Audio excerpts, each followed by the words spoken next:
Hello friends, இன்னைக்கு மம்மிமாஸ் கிச்சனில் நம்ம திரமூசை எப்படி செய்யலாங்கிறத பார்க்கலாம். அதுக்கு வந்து இந்த மாதிரி பிஸ்கெட் அமேசானில் கிடைக்குது. Ladies finger biscuit. நான் உங்களுக்கு டிஸ்கிரிப்ஷனில் லிங்க் போடுறேன். அதுக்கப்புறமா சீஸு, அதுக்கப்புறம் 1 கப் விப்ட் க்ரீமு, அதுக்கப்புறம் இது வந்து நெஸ்கேஃபே கோல்டு காஃபி. இது வந்து ஸ்ட்ராங்காக இருக்கிற காஃபி மட்டும் தான் நம்ம எடுத்துக்கணும். தண்ணியில் போட்டாலும் ஸ்ட்ராங்காக இருக்கணும். அந்த மாதிரி காஃபி சூஸ் பண்ணி எடுத்துக்கோங்க. அப்புறம் கொஞ்சம் 2 டேபிள் ஸ்பூன் சுகர் எடுத்துருக்கேன். கொஞ்சம் வெனிலா எசன்ஸு. இது ஜஸ்ட் 10 மினிட்ஸ் அந்த டெசர்ட் பண்ணிடலாம். எப்படி பண்ணலாங்கிறத பார்க்கலாம். இப்போ நம்ம ஃபஸ்ட்டு இதுக்கு வந்து டிகாஷன் பண்ணிக்கணும். இது வந்து 2 table spoon of Nescafe gold coffee powder, sugar எல்லாத்தையும் போட்டுட்டு நல்லா சுட சுட தண்ணி உள்ளார ஊற்ற போகிறேன். நல்லா கொஞ்சம் டிகாஷன் மாதிரி இதை பிஸ்கெட்டை நினைக்கிறதுக்கு. ஸோ இது நம்ம நல்லா வந்து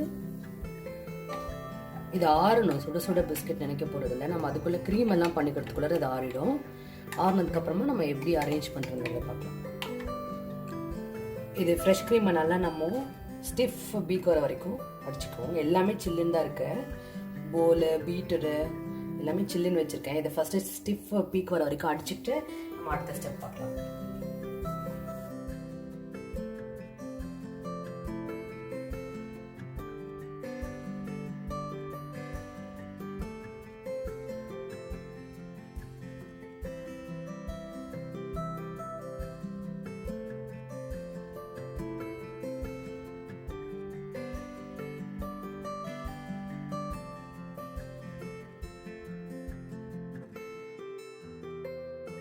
அடிச்சுக்கிட்டு நம்ம அடுத்தது சீஸாக நான் எப்படி அடிக்கலாங்கிறத காமிக்கிறேன். பாருங்கள் எவ்வளோ ஸ்டிஃபாக இந்த மாதிரி அடிச்ச போகிறோம்.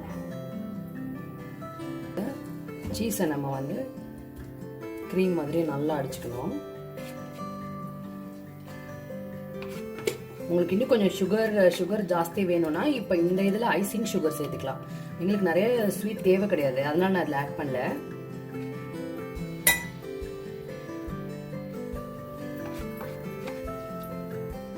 இது வந்து மாஸ்கப்போனே சீஸுங்க. இல்லைன்னா க்ரீம் சீஸ் கூட யூஸ் பண்ணிக்கலாம். பன்னீரில் வந்து கொஞ்சம் ஃப்ரெஷ் க்ரீமை போட்டு அடித்தா க்ரீம் சீஸ் ரெடி ஆகிடும். நீங்கள் அது கூட யூஸ் பண்ணிக்கலாம்.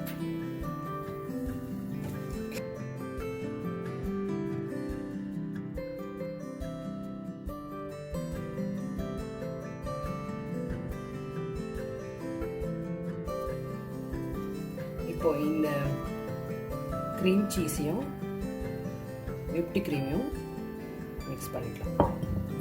இது கீழேந்து மேலே மிக்ஸ் பண்ண போகிறோம். இப்படி நல்லா ஒரு 3 மினிட்ஸ் ஃபோல்ட் பண்ணிங்கன்னா எல்லாமே மிக்ஸ் ஆகிடும். அப்படி இல்லைன்னா பீட்டரில் கூட மிக்ஸ் பண்ணிக்கலாம், நோ ப்ராப்ளம். இப்போ நம்ம எப்படி இந்த பிஸ்கெட்டை வச்சு காஃபியோட சேர்த்து அரேஞ்ச் பண்ணலாங்கிறது பார்க்கலாம். இப்போது இந்த பிஸ்கெட் இருக்குல்லங்க, இது 1 to 2 செகண்ட்ஸ் மட்டும் தான் அதில் டிப் பண்ணோம். டிப் பண்ணி நம்ம இந்த மாதிரி அரேஞ்ச் பண்ணணும். வெள்ளம் நம்ம இது காஃபியில் நல்லா ஊறி இருக்கு. இதுக்கு மேலே நம்ம பண்ண க்ரீமை வந்து ஜஸ்ட் இது கையிலே பண்ணிக்கலாம். நான் ஈஸியாக இருக்கட்டும் மேலே இதில் போட்டிருக்கேன்.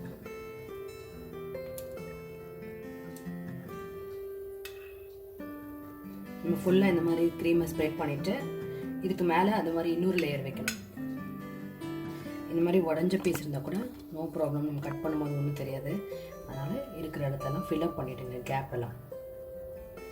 இப்போ நம்ம அதே மாதிரி அரேஞ்ச் பண்ணிட்டோம். லாஸ்ட் டைம் மாதிரியே க்ரீமை வந்து நம்ம இது ஃபுல்லாக போட்டுடலாம்.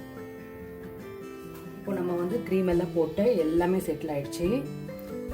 இது பாருங்கள், இதை வந்து இப்போது ஃப்ரிட்ஜுக்குள்ளே நான் வைக்க போகிறேன். 5 to 7 hours ஃப்ரிட்ஜில் ரெஃப்ரிஜரேட் பண்ணணும் நீங்கள். இல்லைன்னா ஓவர் நைட் விட்ட கூட ரொம்ப நல்லாயிருக்கும். அதுக்கப்புறமா நம்ம லாஸ்ட்டாக ஃபைனல் டச் வந்து கொக்கோ பவுடர் அதுக்கு மேலே ஸ்ப்ரிங்கிள் பண்ண போகிறோம். அவ்வளோதான். இது இப்போ ஓவர் நைட் வச்சுருந்தோம் நாங்கள். இப்போ இதை ஓப்பன் பண்ணி பார்க்கலாம். இப்போ நம்ம வந்து கொஞ்சம் கொக்கோ பவுடரை உள்ளர போட்டு அதுக்கு மேலே இது வந்து அன்ஸ்வீட்டன்ட் கொக்கோ பவுடரை